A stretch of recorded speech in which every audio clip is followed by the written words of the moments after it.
Morning students. Today I am going to start the new next session number 3, creating editing tables in design view.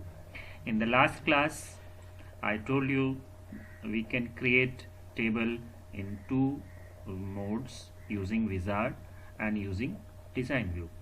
So today we have to learn how to create table in design view that I have already discussed in the last class, in the last video.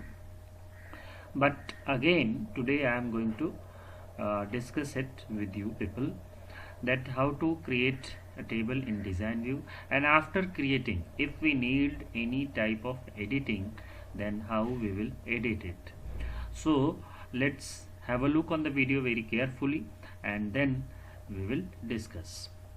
So let me start the base first. So I am giving, this is the base, office base, in where we will create a table. And the first topic is creating and editing. In the last class I have already created a database that I am selecting it, class 10th, and click on finish.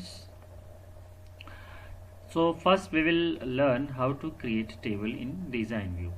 In the last class I have already discussed that design view window has 4 components, 4 parts. So first, from this window I will select the first option, tables, and it will give a 2 option, create table in design view, create wizard. You use wizard to create table. So I am selecting as per the topic, create table in design view. This is the window of creating a table. This first column is known as field selector. This is field name. Field name means we will write the column name, and this is the data type. Data type means what type of value it will be stored in this column. And this is description. Description, where we can write the short description about the column name. For example, if I am taking R number, then what R number is we can describe here, like R number means roll number or registration number. So I am creating a table, EMP. So first column I am going to give EID. EID can be text or varchar. Okay. Next is E name, will be text and varchar type. And next, suppose department number. Department number should be number, so I am giving a number. Next is salary. Salary should be a number, so I am giving it a number. And next is, suppose I am giving address. Address should be text and varchar. Okay. Now these are the fields of my table. Now if I want to make this column as a primary key, that you all know what is a primary key, then I have already described how to create a primary key. We will right click on this column and we will choose the primary key from the list. Primary key ensures that there should not be any duplicate value in this column, and there should not be any null. So click on save and give the name. Suppose I am giving a name EMP. Okay. Now the table has been created, but there is no records, there is no value. We have to populate the value in the table. Now let's see the next topic. What is the next topic? The first topic was creating table in design view, that I discussed. Next setting a primary key, तो ये भी मैंने बता दिया, how to set a primary key. Right click on the column and select the primary key. Next is saving a table, that already we have saved the table. Next is modifying a table in design view. Now let's see what is modification, what the things that we can do in modification. In modification we can add more columns. We can move a column, that means column को हम up or down move कर सकते हैं। Deleting अ fields, वैसे कोई भी field जिसकी ज़रूरत नहीं है उसको हम डिलीट कर सकते हैं। चेंजिंग फील्ड प्रॉपर्टीज़, जैसे अगर आपने गलती से किसी फील्ड का डेटा टाइप आपने गलत चूज़ कर दिया है तो आप उसको चेंज कर सकते हैं। तो सबसे पहले हम देखते हैं क्या करना है, व्हाट इज़। तो हमें कैसे करना है, राइट क्लिक करेंगे टेबल पे और यहाँ ऑप्शन आएगा एडिट। तो ये मेरा टेबल है, राइट क्लिक करते हैं इस पर, this is the option is edit, right click on it. देखिए टेबल हमारा ओपन हो गया। अब सपोज एड्रेस को मुझे सैलरी से पहले लेके आना है तो हम इसको ड्रैग करेंगे और इसको ड्रॉप कर सकते हैं। तो यहाँ पे ड्रैग एंड ड्रॉप फीचर नहीं है, MS एक्सेस में होता है। Let's see. सबसे पहले कि अगर हमें किसी कॉलम की ज़रूरत नहीं है, जैसे एड्रेस नहीं चाहिए, तो हम इसको राइट क्लिक करके डिलीट कर सकते हैं। अगर इसका डेटा टाइप आपको लगता है कि आपने गलत चूज़ कर दिया है तो आप यहाँ से राइट क्लिक करके फिर से आप दूसरा डेटा टाइप चूज़ कर सकते हैं। एक तो ये एडिटिंग हो गया। और नेक्स्ट हम देखते हैं क्या है, एडिंग और मॉडिफाइंग, डिलीटिंग। तो ऑन आगे चलते हैं। हाँ, अब अगर आप चाहते हैं इसमें तो आप कोई भी नेक्स्ट कॉलम भी यहाँ पे ऐड कर सकते हैं। जैसे मान लो मुझे एक चाहिए ईमेल एड्रेस, तो हम यहाँ पे ईमेल दे सकते हैं, टेक्स्ट वैरकर होगा, ठीक है। तो इस तरह से हम अपने टेबल को मॉडिफाई कर सकते हैं।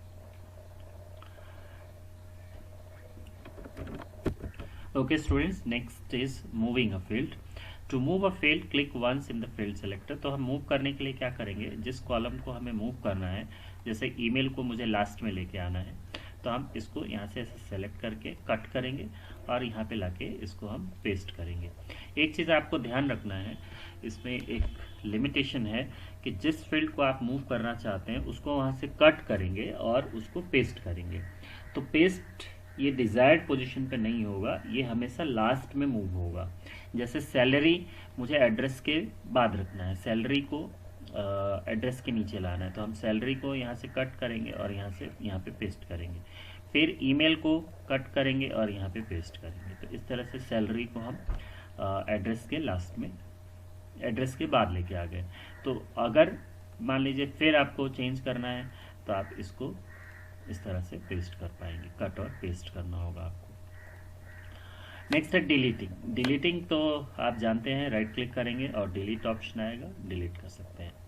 Next field type, data type in the base. तो सबसे इंपॉर्टेंट चीज़ देखिए अभी जो हम डिस्कस करने जा रहे हैं, डेटा टाइप का मतलब होता है दीज, वो फील्ड को बताता है कि इस फील्ड में, इस कॉलम में इस तरह की वैल्यू स्टोर हो सकती हैं। तो डेटा टाइप जो है अलग अलग कैटेगरीज में डिवाइडेड होते हैं। पहला जो है न्यूमेरिक डेटा टाइप में सबसे पहला डेटा टाइप है integer. Integer stores non fractional integer value only, ठीक है, इसमें डेसिमल या फ्रैक्शनल पार्ट्स नहीं होंगे। पहला डेटा टाइप होता है टाइनी इंट, जिसकी रेंज होती है 0 से 255, सबसे स्मॉलेस्ट। उसके बाद स्मॉल इंट -2^15 to 2^15 - 1 इंटीजर, और उसके बाद बिग इंट, सबसे बड़ा बिग इंट डेटा टाइप होता है। अगर आपको इस रेंज के नंबर को स्टोर करना है तो आपको यूज़ करना होगा बिग इंट। उसके बाद है रियल नंबर डेटा टाइप। तो रियल नंबर जो है वो हो सकता है न्यूमेरिक और डेसिमल, रियल और फ्लोट और डबल हो सकता है, ठीक है। नेक्स्ट है text data type. Text data type में हो सकता है long varchar, char, varchar, ignore case. Date data type हो सकता है, डेट डेटा टाइप में आप डेट स्टोर कर सकते हैं। उसी तरह से टाइम डेटा टाइप है, टाइम स्टोर करने के लिए। डेट एंड टाइम, तो डेट एंड टाइम जो है वो दोनों का कॉम्बिनेशन है, डेट और टाइम दोनों स्टोर करेगा। उसके बाद है Boolean data type. Boolean data type या तो ट्रू या फॉल्स या येस या नो स्टोर करने के लिए यूज होता है। बूलियन का मतलब होता है येस, 0 और 1। नेक्स्ट सेटिंग और चेंजिंग फील्ड प्रॉपर्टीज इन डिजाइन व्यू। तो सेटिंग और चेंजिंग में हम कुछ प्रॉपर्टीज सेट करेंगे। मैं प्रॉपर्टीज अभी आपको दिखा रहा हूँ कि प्रॉपर्टीज कहाँ होती है। सबसे पहली प्रॉपर्टीज है entry required field property. Entry required का मतलब होता है कि जिस फील्ड को हम कंपलसरी कर देंगे, जैसे आप देखते हैं ऑनलाइन फॉर्म फिल करते हैं तो उसमें कुछ कॉलम्स जो हैं मैंडेटरी होते हैं, जिसके आगे रेड एस्ट्रिक लगा होता है कंपलसरी फील्ड्स, वैसे ही हम यहाँ पे कंपलसरी फील्ड्स बना सकते हैं। This property ensures that data can not be script in the field, यानी कि वहाँ पे नल वैल्यूज नहीं हो सकती हैं।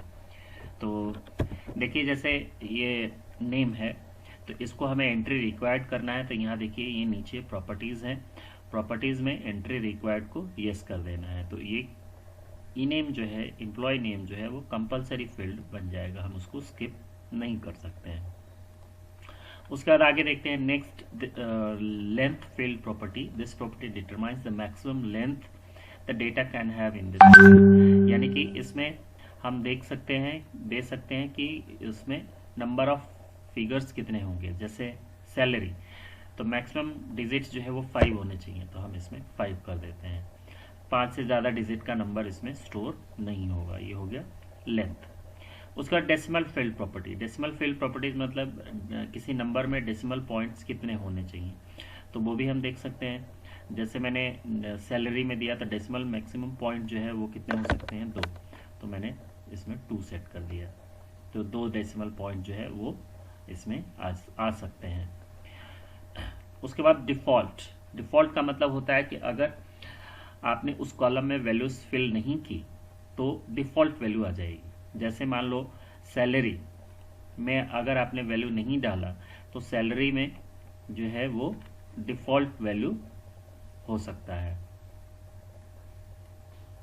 तो डिफ़ॉल्ट वैल्यू देखिए 0 है, तो मैं यहाँ पे कर देता हूँ 0.0 डिफ़ॉल्ट वैल्यू, ठीक है।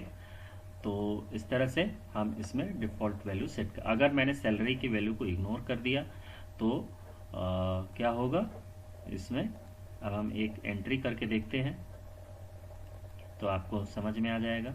देखिए यहाँ पे सैलरी की डिफ़ॉल्ट वैल्यू 00 दिख रही है। अभी हमने इसमें कुछ भी डाला नहीं है। जैसे एम्प्लॉय आईडी मैंने डाला 1 और ई नेम मैंने रिक्वायर्ड यस किया था, तो मैं इसको खाली छोड़ के देख रहा हूँ कि ये काम कर रहा है या नहीं। डिपार्टमेंट नंबर 10, सैलरी मान लो मैं दे देता हूँ 5200, ईमेल MMM, एड्रेस मान लो मैं दे देता हूँ REH। नेक्स्ट कॉलम में हम चलते हैं तो देखिए ये बोल रहा है एरर इंसर्टिंग रिकॉर्ड नल इनटू नन नलेबल कॉलम। देखिए ये नेम को बोल रहा है कि नन नलेबल कॉलम है, इसमें हमें वैल्यूज देना कंपलसरी है। तो इस तरह से हम प्रॉपर्टीज को सेट कर सकते हैं। तो 4 प्रॉपर्टीज मैंने आपको बताई, entry required, length, decimal place field value and default.